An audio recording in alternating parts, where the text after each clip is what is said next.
Então, o que é dor, né? Então, a gente vai conversar hoje sobre dor cervical e é muito importante a gente abordar esse tema da dor. Segundo a IASP 2020, né, que atualizou, a IASP é a maior associação internacional do estudo da dor, ela trouxe que a dor é uma experiência sensitiva e emocional desagradável, que ela é associada ou semelhante àquela associada a uma lesão tecidual real ou potencial, tá? Mas o que eu quero abordar, esclarecer com você hoje, que a IASP, ela traz que a dor, ela é uma experiência. E por ela ser uma experiência, a gente consegue modular o sintoma com base naquilo que o paciente vê, ouve e sente, né? Isso daqui é muito importante. E já que é uma dor sensitiva, é uma experiência sensitiva, então a dor, sim, ela pode ter alterações desse sistema nervoso periférico, tá? Dessas ativações que vão gerar um potencial de ação, que vão gerar uma informação sensitiva, nociceptiva no paciente. E a dor também ela é uma experiência emocional. E por ela ser uma experiência emocional, a gente sabe que atualmente fatores biopsíquicos e sociais elas podem influenciar diretamente no sintoma desse paciente. Então, dessa forma, ela coloca que a dor é real ou potencial, porque nem sempre uma lesão tecidual periférica sensitiva ela vai estar relacionada com o sintoma do seu paciente. Isso é super importante. Por isso que ela traz que é uma dor de característica potencial, tá? Geralmente, dores nociplásticas, né? Pacientes crônicos que têm essa característica que elas se associam, que a IASP entendeu que isso é importante através de uma lesão potencial, tá? Então, como eu já falei, a dor ela tem aspectos biopsicossociais que interferem diretamente na queixa do sintoma do seu paciente. Isso é muito importante você ter ciência que isso acontece.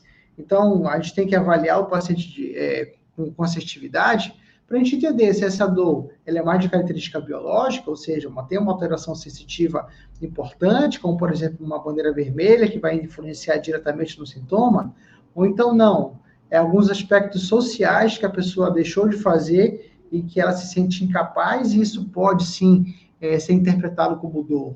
Ou então características psicológicas, como, por exemplo, depressão, ansiedade, o estresse, ter uma relação direta com o sintoma do seu paciente. Então, atualmente, a ciência já trouxe que a dor,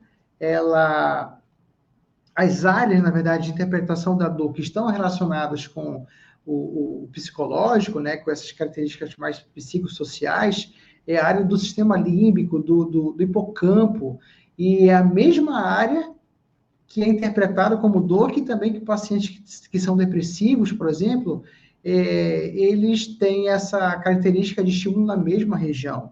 Então, ali o sistema nervoso central, ele acaba se confundindo, então ele não percebe muito bem quando que a dor ela é de característica nociceptiva, quando é nociplástica. Então, a gente tem que identificar esses fatores de risco, que são as características psicossociais, que têm a ver com o sintoma do seu paciente. O segundo, né, o Global Burden of Disease 2021, ele traz que a dor cervical ela é a quarta principal causa de incapacidade no planeta Terra. Então, ou seja, mais ou menos cerca de 40% da população vai ter dor cervical pelo menos uma vez na vida. E quais são os principais fatores de riscos associados com essa dor cervical? Ele também aborda como o sexo feminino, como a idade avançada, história prévia de dor no pescoço, é muito, muito comum. Os pacientes terem esse relato, tá? E também o tabagismo. Então, a gente sabe que hoje pessoas que fumam têm uma associação maior para ter sintoma comparado com pacientes que não fumam, e também os fatores psicossociais que nós já abordamos, que ela é importantíssima para estar avaliando no nosso paciente.